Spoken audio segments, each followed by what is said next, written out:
Hi, my name is Megan Cohen. I'm 13 years old and in 7th grade. I've been suffering from ulcerative colitis most of my life. From the time I was born, I didn't want to eat. As a result, I didn't gain weight and I was long and skinny.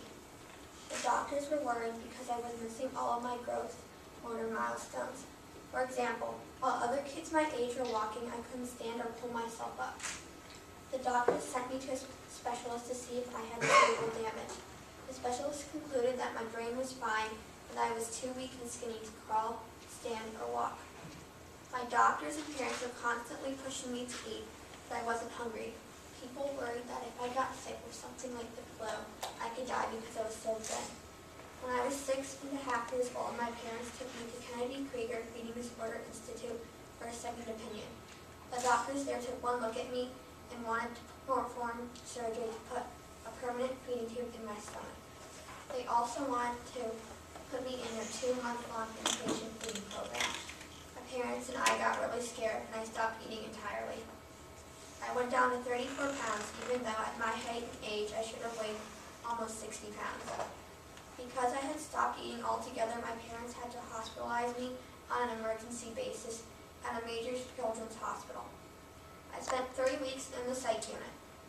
Although the hospital did not know what to do with a 6-year-old who had stopped eating, the hospital saved my life by putting a temporary feeding tube in my nose. The hospital said this was necessary because my body was about to start eating its own tissue. During my 3 weeks at this hospital, I was fed entirely by a tube in my nose.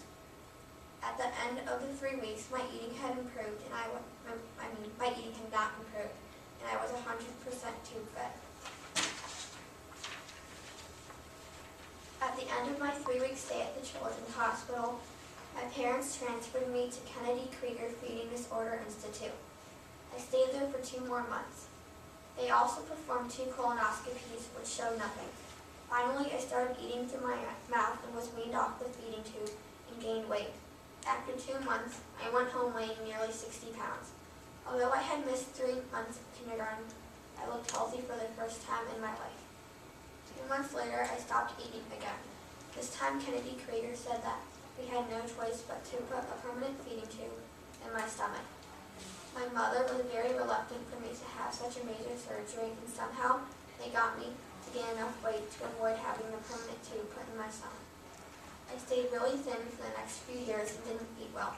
In 4th grade, I got even skinnier and had a lot of digestive problems, which I hid from my parents. One day I woke up and I couldn't walk because of a pain in my leg. My dad carried me to the emergency room, and the hospital found water on my hip. My mother told my psychiatrist, who knew that joint pain can be a symptom of IBD. She told my mother that she had been noticing that I was having a lot of digestive symptoms, and that one time I had forgot to flush the toilet in her office and she saw copious amounts of diarrhea in the toilet. She suspected that I might have Crohn's disease like my dad, and asked my mother for permission to contact my pediatrician and to send me to a GI doctor. All this time I had been hiding the bad diarrhea I was having. What was so hard was that people thought I was so thin because I wasn't eating enough. My parents and other people kept bugging me to eat more, but I couldn't. The GI performed a colonoscopy again. This time, the colonoscopy showed hundreds of ulcers in my colon, and I was diagnosed with IBD. The doctors immediately put me on steroids, and I started eating well for the first time in my life. Since my diagnosis, I take lots of meds every day. I have had some flares and have missed school due to complications related to my disease. Every summer, I go to camp for kids with Crohn's and colitis, where I feel very comfortable because all the children have the same disease. I have told you my story, but many other kids with IBD have their own stories to tell. Today, I speak on behalf of this country's hundreds of thousands of kids with Crohn's and colitis, including my 10-year-old brother, Danny, who has Crohn's. My dad, who also has Crohn's, wishes that he could be here with me today, but he is at the Cleveland Clinic right now for medical tests. Thank you for giving me this opportunity to tell my story. My family and I really appreciate your support.